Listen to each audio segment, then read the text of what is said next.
Weirs MS Excel లో మనం functions use చేస్తాం. ఓకే, మనకి కీబోర్డ్ లో కర్లీ బ్రాకెట్స్ ఉంటాయి కదండి, వీటి వల్ల యూజ్ ఏముందిలే మనం అనుకుంటాం. కానీ ఎక్సెల్ ఫంక్షన్స్ లో ఈ కర్లీ బ్రాకెట్స్ యూజ్ చేయడం ద్వారా చాలా అడ్వాంటేజెస్ ఉన్నాయండి. ఎక్సెల్ లో sort to date functions, VLOOKUP HLOOKUP function syntax లో ఈ కర్లీ బ్రాకెట్స్ అనేది యూజ్ చేయడం ద్వారా ఎలాంటి అడ్వాంటేజెస్ ఉన్నాయో క్లియర్ గా నేర్చుకుందామండి.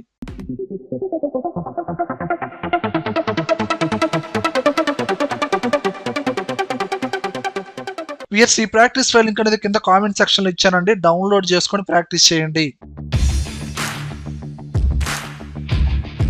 ఫస్ట్ ఎక్సెల్ లో ఈ కర్లీ బ్రాకెట్స్ ని యూజ్ చేసి ఫార్ములా ఎలా రాయాలో చూద్దామండి.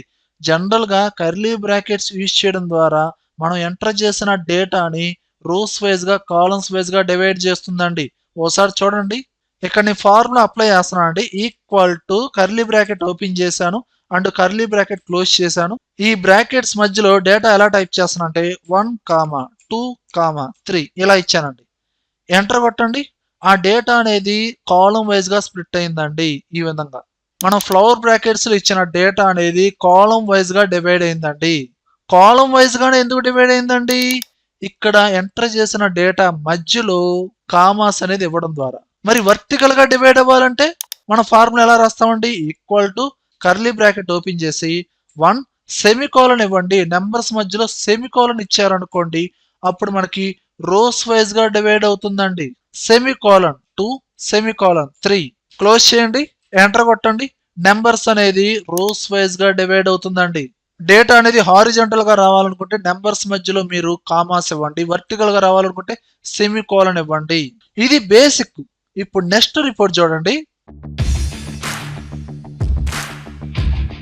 Date function. జనరల్ గా డేట్ ఫంక్షన్ అనేది ఎందుకు యూజ్ చేస్తాం? మనం ఎంటర్ చేసిన ఇయర్, మంత్, డేని బట్టి ఒక డేట్ అనేది ఇన్సర్ట్ అవుతుంది. చూడండి, equal to date open braces, first year తీసుకుంటాం 2026 కామా, సింటాక్స్ ప్రకారంగా దాని తర్వాత మంత్ తీసుకుంటామండి 4th month comma, 5th date రావాలి, డే వచ్చి 5, క్లోజ్ చేసి ఎంటర్ కొట్టండి.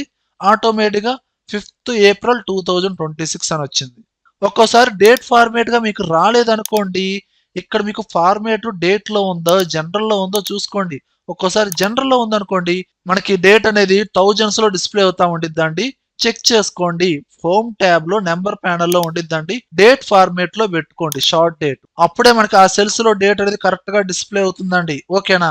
ఓకేనండి. డేట్ అనే ఫార్ములా ద్వారా మనం ఎంటర్ చేసిన ఇయర్, మంత్, డేని బట్టి ఒక డేట్ అయితే వచ్చిందండి. ఓకే, ఇప్పుడు నాకు ఎలా రావాలంటే ఇదే మంత్ ని బేస్ చేసుకొని 1st April, 5th April, 10th, 15th ఇలా ర్యాండమ్ డేట్స్ రావాలండి. అప్పుడు ఎలా చూడండి, ఇక్కడ నేను ఫార్ములా ఎలా రాస్తున్నా అంటే equal to date open braces, first year 2026 రావాలి అండ్ దాని తర్వాత మంత్ 4 కామా అంటూ డేస్ అనేది నాకు కావాల్సిన డేట్స్ అనేది రావాలి కాబట్టి ఆ డేట్స్ అనేది ఫ్లవర్ బ్రాకెట్స్ లో ఇవ్వండి.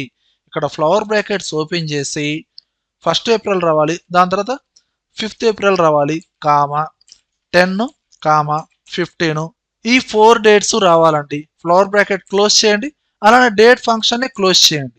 అండ్ ఇక్కడ నెంబర్ కి మధ్యలో కామా ఇచ్చారు కాబట్టి డేట్స్ అనేది ఎలా వస్తాయండి? హారిజంటల్ గా వస్తాయండి. ఇదిగోండి, వచ్చినాయి రాలేదా?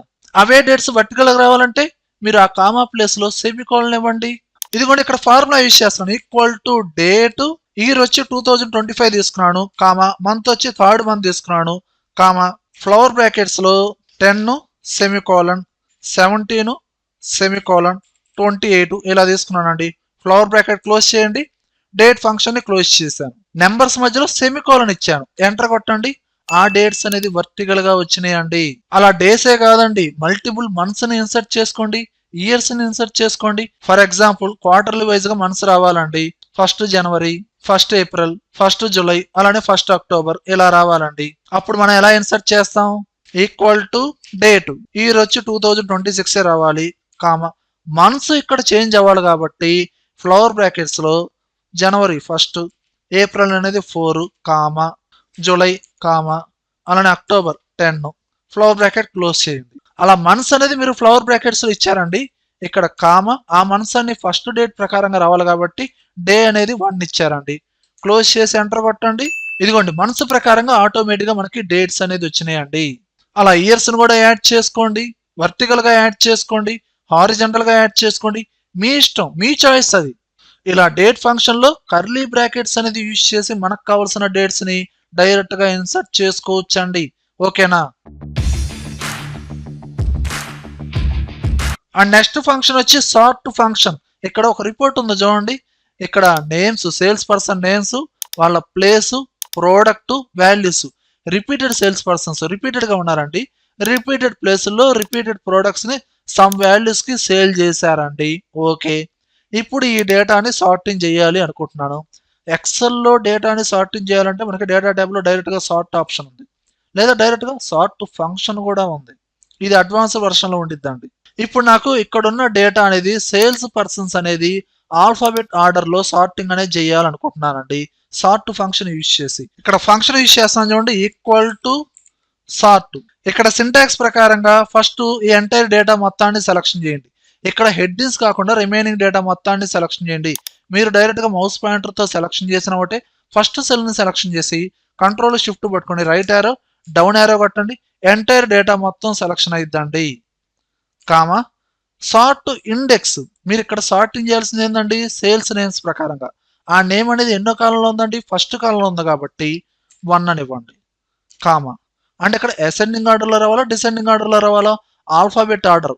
అసెండింగ్ ఆర్డర్ అంటే A to Z అండి, డిసెండింగ్ ఆర్డర్ అంటే Z to A to Z కాబట్టి అసెండింగ్ ఆర్డర్ ఇవ్వండి. దానికి ఇచ్చే నెంబర్ 1, డిసెండింగ్ ఆర్డర్ అయితే -1 ఇవ్వండి. ఇప్పుడు క్లోజ్ చేసి ఎంటర్ కొట్టండి. ఇక్కడ సేల్స్ పర్సన్ నేమ్స్ లో ఆల్ఫాబెట్ ఆర్డర్ లో ఫస్ట్ పర్సన్ గణేష్ కాబట్టి ఈ విధంగా ఆర్డర్ వచ్చింది. దాని తర్వాత ప్రసాద్, రాజేష్, రవి ఇలా ఆల్ఫాబెట్ ఆర్డర్ లో వచ్చింది. ఇక్కడ సేల్స్ పర్సన్ నేమ్స్ ని బేస్ చేసుకుని మనకి డేటా అనేది సార్టింగ్ జరిగింది. అలా కాదండి, సేల్స్ వాల్యూస్ అనేది హైయెస్ట్ నుంచి లోయెస్ట్ అలా నాకు సార్టింగ్ రావాలండి. అప్పుడు మన ఫంక్షన్ ఎలా యూజ్ చేస్తాం, ఇదిగోండి ఇక్కడ యూజ్ చేస్తున్నాను, ఈక్వల్ టు సార్ట్. ఇక్కడ ఉన్న ఎంటైర్ డేటా మొత్తాన్ని సెలక్షన్ చేయండి, కామా సేల్స్ వాల్యూస్ ప్రకారంగా నాకు సార్టింగ్ జరగాలి. ఆ వాల్యూ అనేది ఎన్నో కాలంలో ఉంది, 4th కాలంలో ఉంది, ఇక్కడ 4 అనివ్వండి. కామా ఇక్కడ డిసెండింగ్ ఆర్డర్ లో హైయెస్ట్ నుంచి లోయెస్ట్ రావాలి కాబట్టి -1 అనివ్వండి. ఓకేనా? క్లోజ్ చేసి ఎంటర్ కొట్టండి. ఇదిగోండి హైయెస్ట్ సేల్స్ వాల్యూ రవి అనే పర్సన్ సేల్ చేశాడు. ఇలా హైయెస్ట్ నుంచి లోయెస్ట్ సేల్స్ వాల్యూ దాకా ఈ విధంగా మనకి డేటా అనేది సార్టింగ్ జరిగిందండి. ఓకే, ఇంతవరకు ఇది బేసిక్ ఏనండి. ఈ 2 రిపోర్ట్స్ లో మీకు ఏమర్థమైంది, ఫస్ట్ టేబుల్ ఏమో సేల్స్ పర్సన్ నేమ్స్ ని బేస్ చేసుకుని సార్టింగ్ చేశారు, సెకండ్ టేబుల్ ఏమో సేల్స్ వాల్యూస్ ని బేస్ చేసుకుని హైయెస్ట్ నుంచి లోయెస్ట్ సేల్ చేశారు. ఓకే, నాకు ఇప్పుడు సార్టింగ్ ఎలా రావాలంటే సేల్స్ పర్సన్ నేమ్స్ అనేది ఆల్ఫాబెట్ ఆర్డర్ లో సార్టింగ్ జరగాలి. వీళ్ళు రిపీటెడ్ పర్సన్స్ ఉన్నారు కాబట్టి వాళ్ళ సేల్స్ వాల్యూస్ ఇక్కడ ఎలా ఉందండి, ర్యాండమ్ గా ఉన్నాయి. కానీ నాకు ఎలా రావాలి, హైయెస్ట్ నుంచి లోయెస్ట్ రావాలి. దాని తర్వాత ప్రసాద్ ఆర్డర్ లో రావాలి, కానీ ఆ సేల్స్ వాల్యూస్ అనేది హైయెస్ట్ నుంచి లోయెస్ట్ డిసెండింగ్ ఆర్డర్ లో రావాలి. అలా 2 క్రైటీరియాస్ ని బేస్ చేసుకుని నాకు సార్టింగ్ జరగాలి. అప్పుడు మన ఫంక్షన్ ఎలా యూజ్ చేస్తాం, సార్ట్ ఫంక్షన్ లోనే కర్లీ బ్రాకెట్స్ అనేది యూజ్ చేసి మనం సార్టింగ్ చేయొచ్చు. చూడండి ఇక్కడ నేను ఫంక్షన్ ఎలా యూజ్ చేస్తాను అంటే equal to sort open braces. ఇక్కడ ఉన్న ఎంటైర్ డేటా హెడ్డింగ్స్ మాత్రం సెలక్షన్ చేయొద్దండి, ఎంటైర్ డేటా మొత్తాన్ని సెలక్షన్ చేయండి. Comma first sort index. ఇక్కడ నేమ్స్ ని బేస్ చేసుకుని సార్టింగ్ జరగాలి, వాల్యూస్ ని బేస్ చేసుకుని. సేల్స్ పర్సన్ నేమ్స్ అనేది ఫస్ట్ కాలంలో ఉంది, సేల్స్ వాల్యూ అనేది 4th కాలంలో ఉంది కాబట్టి కర్లీ బ్రాకెట్స్ లో 1,4 ఇవ్వండి, కర్లీ బ్రాకెట్స్ క్లోజ్ చేయండి. కామా దాని తర్వాత అసెండింగ్ ఆర్డర్ లో రావాలా, డిసెండింగ్ ఆర్డర్ లో రావాలా? సేల్స్ పర్సన్ నేమ్స్ ఏమో అసెండింగ్ ఆర్డర్ లో రావాలి, సేల్స్ వాల్యూ ఏమో డిసెండింగ్ ఆర్డర్ లో రావాలి. ఆ 2 వాల్యూస్ ఇవ్వాలి. అంటే ఇక్కడ ఎలా ఇస్తారు, ఫ్లవర్ బ్రాకెట్స్ లో ఫస్ట్ 1 అనేది అసెండింగ్ ఆర్డర్, అది సేల్స్ పర్సన్ నేమ్స్ కి. కామా దాని తర్వాత -1 అనేది సేల్స్ వాల్యూస్ కి, అది డిసెండింగ్ ఆర్డర్ లో వస్తుంది. ఇక్కడ ఫ్లవర్ బ్రాకెట్ క్లోజ్ చేయండి అండ్ సార్ట్ ఫంక్షన్ ని క్లోజ్ చేయండి. ఇప్పుడు ఎంటర్ కొట్టండి. ఇదిగోండి గణేష్ వాటికి రిపోర్ట్ ఆల్ఫాబెట్ ఆర్డర్ లో వచ్చింది, అలానే సేల్స్ వాల్యూ అనేది డిసెండింగ్ ఆర్డర్ లో వచ్చింది. అలానే Prasad sales value descending order లో వచ్చింది. ఇలా కూడా మనం సార్టింగ్ చేసుకోవచ్చు అండి. మన సిచ్యువేషన్ బట్టి మనం చేసే ఆర్గనైజేషన్ లో మన బాస్ ఇలా అడుగుతాడండి, అప్పుడు మనం ఎలా చేస్తామండి, ఇలా ఫంక్షన్ లో కర్లీ బ్రాకెట్స్ యూజ్ చేసి ట్రై చేయండి, చూపించండి. ఓకేనా? అండ్ నెక్స్ట్ రిపోర్ట్ చూడండి, వీలుకప్ ఫంక్షన్. ఈ వీలుకప్ ఫంక్షన్ గురించి నేను చాలా వీడియోస్ లో చెప్పుకుంటూ వస్తూనే ఉన్నానండి. ఇక్కడ ఒక మెయిన్ డేటా ఉంది. Employee ID, name, product, place, వాళ్ళు సేల్ చేసిన వాల్యూస్. ఇక్కడ ఒక నార్మల్ రిపోర్ట్ ఉంది. ఇక్కడ ఎంటర్ చేసిన ఎంప్లాయ్ ఐడి ఏదైతే ఉందో ఈ మెయిన్ రిపోర్ట్ లో మ్యాచ్ చేసుకొని వాళ్ళ యొక్క name, product, place, sales value అనేది ఆటోమేటిక్ గా ఇక్కడ వచ్చేసినాయి అండి. ఇక్కడ ఎంప్లాయ్ ఐడి చేంజ్ చేశారండి 12063. ఆ నెంబర్ మ్యాచ్ చేసుకొని వాళ్ళ name, product, place, sales value automatic వచ్చిందా రాలేదా? ఇది ఎలా వచ్చింది డేటా? వీలుకప్ ఫంక్షన్ యూజ్ చేసి ఆ సింటాక్స్ ని ఫాలో అయ్యి ఈ విధంగా మనకి రిజల్ట్ వచ్చింది. ఇక్కడ ఇచ్చిన ఎంప్లాయ్ ఐడిని బట్టి నేమ్ రావాలంటే ఇక్కడ ఫంక్షన్ ఎలా యూజ్ చేస్తాం చూడండి. Equal to VLOOKUP open braces first lookup value employee ID cell ని రిఫరెన్స్ గా తీసుకోండి, కామా మీ మెయిన్ డేటా మొత్తాన్ని సెలక్షన్ చేయండి. ఈ విధంగా డైరెక్ట్ గా కాలమ్స్ ని సెలక్షన్ చేయండి, comma and column index number. మీరు ఫైండ్ అవుట్ చేయాల్సిన నేమ్ అనేది ఎన్నో కాలంలో ఉందండి. సెలెక్ట్ చేసిన డేటా ప్రకారంగా నేమ్ అనేది సెకండ్ కాలంలో ఉంది కాబట్టి కాలం నెంబర్ 2 అని ఇస్తారు, కామా ఎగ్జాక్ట్ గా మ్యాచ్ అవ్వాలి కాబట్టి ఫాల్స్ బదులు మీరు 0 అయినా ఇవ్వండి. 0 క్లోజ్ చేసి ఎంటర్ కొట్టండి. 12063 ఎంప్లాయ్ ఐడి మ్యాచ్ అయింది. ప్రసాద్ ఏ రిజల్ట్ వచ్చిందా రాలేదా? అలా ప్రోడక్ట్ ఫైండ్ అవుట్ చేయాలి. సపరేట్ గా వీలుకప్ ఫంక్షన్ యూజ్ చేయాలి. ఆ ప్రోడక్ట్ అనేది 3వ కాలంలో ఉంది కాబట్టి కాలం నెంబర్ 2 తీసేసి 3 ఇవ్వాలి. దీనికి సపరేట్ గా మళ్ళీ వీలుకప్ ఫంక్షన్ రాయాలి. మళ్ళీ ప్లేస్ ఫైండ్ అవుట్ చేయాలంటే సపరేట్ గా వీలుకప్ ఫంక్షన్ యూజ్ చేయాలి. దాని కాలం నెంబర్ మార్చాలి. అలా ఎవ్రీ సెల్ లో మీరు వీలుకప్ ఫంక్షన్ యూజ్ చేయాల్సిందేనండి. అలా కాకుండా ఈ వీలుకప్ ఫంక్షన్ లోనే కర్లీ బ్రాకెట్స్ యూజ్ చేసి అట్ ఎ టైం రిజల్ట్ ని ఎలా ఫైండ్ అవుట్ చేస్తానో చూడండి. ఇక్కడ క్లియర్ గా అబ్జర్వ్ చేయండి. నేమ్ అనేది సెకండ్ కాలంలో ఉంది, ప్రోడక్ట్ అనేది థర్డ్ కాలంలో ఉంది, ప్లేస్ 4th కాలంలో ఉంది, సేల్స్ వాల్యూ అనేది 5th కాలంలో ఉంది. ఇక్కడ ఈ నెంబర్స్ ఎలా వచ్చినాయి? వర్టికల్ గా వచ్చినాయి.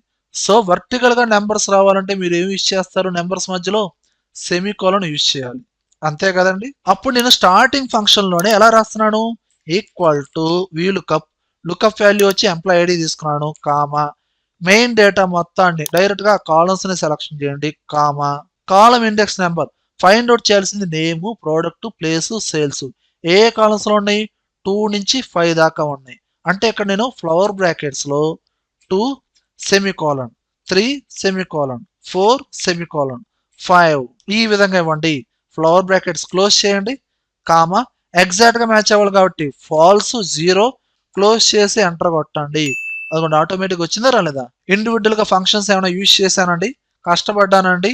లేదు. విత్ ఇన్ సెకండ్స్ లో ఒకే ఒక్క ఫంక్షన్ యూజ్ చేశాను, ఆటోమేటిక్ గా రిజల్ట్ వచ్చిందండి. ఓకేనా? లేదా ఒకవేళ ఫార్మేట్ అనేది ఇలా హారిజెంటల్ గా ఉందండి, అప్పుడు మీరు ఆ ఫ్లవర్ బ్రాకెట్స్ లో కాలం ఇండెక్స్ నెంబర్ ఎలా ఇస్తారు? ఆ నెంబర్స్ మధ్యలో కామా ఇవ్వండి, ఆటోమేటిక్ గా రిజల్ట్ వస్తుంది. చూడండి equal to VLOOKUP ID cell ని రిఫరెన్స్ గా తీసుకున్నాను, కామా మెయిన్ డేటా మొత్తాన్ని కాలమ్స్ వైజ్ గా సెలక్షన్ చేశాను, కామా ఫ్లవర్ బ్రాకెట్స్ లో ఎలా ఇస్తున్నాను? 2 కాలం నుంచి 5th కాలం దాకా నాకు రిజల్ట్ రావాలి కాబట్టి 2, 3, 4, 5 కామా ఇస్తున్నాను. రిజల్ట్ హారిజెంటల్ గా రావాలి కాబట్టి ఫ్లవర్ బ్రాకెట్ క్లోజ్ చేశాను, కామా ఎగ్జాక్ట్ గా మ్యాచ్ అవ్వాలి కాబట్టి ఫాల్స్ 0 క్లోజ్ చేసి ఎంటర్ కొట్టండి. అదిగోండి రిజల్ట్ వచ్చేసింది. ఓకే వియస్, కర్లీ బ్రాకెట్స్ అనేది వీలుకప్ ఫంక్షన్ లో యూజ్ చేయడం ద్వారా ఎంత అడ్వాంటేజ్ ఉందో అర్థమైంది కదండి. ఇప్పుడు నెక్స్ట్ అండ్ లాస్ట్ రిపోర్ట్ చూడండి. XLOOKUP ఫంక్షన్ ఇది మనం ఎక్సెల్ లో VLOOKUP కి HLOOKUP కి అడ్వాన్స్డ్ ఫంక్షన్ అండి. అంటే మీ డేటా వర్టికల్ గా ఉన్నా హారిజెంటల్ గా ఉన్నా XLOOKUP ఫంక్షన్ ద్వారా ఈజీగా ఫైండ్ అవుట్ చేయొచ్చు. ఇక్కడ కూడా మనకి డేటా వర్టికల్ గా ఉందండి. నేను ఇక్కడ ఎంటర్ చేసిన ఎంప్లాయ్ ఐడిని మ్యాచ్ చేసుకొని ప్రోడక్ట్, ప్లేస్, సేల్స్ వాల్యూ వచ్చిందండి, బాగానే ఉందండి. ఓకే, నేను వేరే చేంజ్ చేస్తాను అండి 12058 ఆ నెంబర్ ని మ్యాచ్ చేసుకొని ప్రోడక్ట్, ప్లేస్, సేల్స్ వాల్యూ వచ్చింది. ఒకవేళ మ్యాచ్ అవ్వలేదు అనుకోండి ఏం జరిగింది చూడండి. 12111 ఇస్తున్నానండి, ఇక్కడ ఎర్రర్ వచ్చేసింది, రిజల్ట్ అయితే రాలా. ఓకే, ఇదే రిపోర్ట్ లో కూడా సేమ్ నెంబర్ ఇస్తున్నానండి, రిజల్ట్ వస్తుందో రాదో చూద్దాము. 12111 ఇచ్చాను, ఎలా వచ్చింది రిజల్ట్ మనకి? No product, no place, no sales. అంటే ఎంప్లాయ్ ఐడి అనేది మ్యాచ్ అవ్వకపోతే ఇలా ఒక కస్టమ్ డేటా అనేది వచ్చిందండి. నో ప్రోడక్ట్ కావచ్చు, నో డేటా కావచ్చు, మీకు కావాల్సిన డేటా అనేది అడిషనల్ గా యాడ్ చేయొచ్చు. ఇలా XLOOKUP ఫంక్షన్ లో కర్లీ బ్రాకెట్స్ యూజ్ చేసి ఇలా యాడ్ చేయొచ్చండి. మీరు MS Excel లో VLOOKUP ఫంక్షన్ గురించి అలానే XLOOKUP ఫంక్షన్ గురించి డీటెయిల్డ్ గా నేర్చుకోవాలనుకుంటే ఆ వీడియో లింక్స్ కూడా కింద కామెంట్ సెక్షన్ లో ఇచ్చానండి, చూసి నేర్చుకోండి. ఇక్కడ నేను ఫార్ములా అప్లై చేస్తానండి, ఈక్వల్ టు XLOOKUP. దీని సింటాక్స్ ప్రకారంగా ఐడి సెల్ ని రిఫరెన్స్ గా తీసుకోండి, కామా ఇక్కడ లుకప్ అరే, ఇక్కడ మీరు లుకప్ వాల్యూ ఐడిని తీసుకున్నారు కాబట్టి మెయిన్ డేటాలో ఐడి రేంజ్ మొత్తాన్ని సెలక్షన్ చేయండి. కంట్రోల్ షిఫ్ట్ పట్టుకొని డౌన్ అరే క్లిక్ చేయండి. కామా రిటర్న్ అరే, మీకు రిటర్న్ అవ్వాల్సింది ప్రోడక్ట్ ప్లేస్ సేల్స్ వాల్యూస్ కాబట్టి ఈ మెయిన్ డేటా మొత్తాన్ని సెలక్షన్ చేయండి. ఈ విధంగా క్లోజ్ చేసి ఎంటర్ కొట్టారనుకోండి, డైరెక్ట్ గా మీకు రిజల్ట్ అయితే వస్తుందండి. అదే ఎంప్లాయ్ ఐడి మ్యాచ్ అవ్వలేదు అనుకోండి, ఎర్రర్ వస్తుంది. 12111 ఇలా ఇచ్చానండి, మ్యాచ్ అవ్వలేదండి. అప్పుడు ఆ ఎర్రర్ మెసేజ్ అనేది మీకు కావాల్సినట్టుగా రావాలంటే ఎక్స్ లుకప్ ఫంక్షన్ ఎలా రాస్తారో చూడండి. ఈ ఫార్ములాని ఎడిట్ చేశానండి, సేమ్ సింటాక్స్ అండి. మీరేం చేస్తారు, దీన్ని క్లోజ్ చేసి రిటర్న్ అరే తర్వాత కామా ఇచ్చి ఇక్కడ ఫ్లవర్ బ్రాకెట్స్ లో డబుల్ కొటేషన్ లో మీకు ఏ డేటా అయితే రావాలో ఆ డేటా అనేది టైప్ చేయండి. ఇక్కడ no product double quotation end చేయండి, కామా. ఇది ఫస్ట్ క్రైటీరియాకి వస్తుంది. దీని తర్వాత మళ్ళీ డబుల్ కొటేషన్ లో no place, comma, no sales, double quotation end చేయండి, ఫ్లవర్ బ్రాకెట్స్ క్లోజ్ చేయండి. And XLOOKUP function already close అయ్యి ఉంది. ఎంటర్ కొట్టండి, ఇదిగోండి ఆటోమేటిక్ గా రిజల్ట్ వచ్చిందా రాలేదా? సేమ్ సింటాక్స్ అండి. లాస్ట్ లో కామా ఇచ్చి కర్లీ బ్రాకెట్స్ లో డబుల్ కొటేషన్ లో ఈ విధంగా ఎర్రర్ మెసేజ్ అనేది రాయండి. అప్పుడు మీకు రిజల్ట్ అనేది మ్యాచ్ అవ్వకపోతే ఈ విధంగా వస్తుందండి. ఓకేనా? విఎస్ ఈ వీడియోలో కంటెంట్ ఉంటేనే లైక్ చేయండి. అలానే కంప్యూటర్స్ అడ్డా యూట్యూబ్ ఛానల్ సబ్స్క్రైబ్ చేసుకోకపోతే వెంటనే సబ్స్క్రైబ్ చేయండి. పక్కనే ఉన్న బెల్ ఐకాన్ని ప్రెస్ చేయండి. Thank you very much.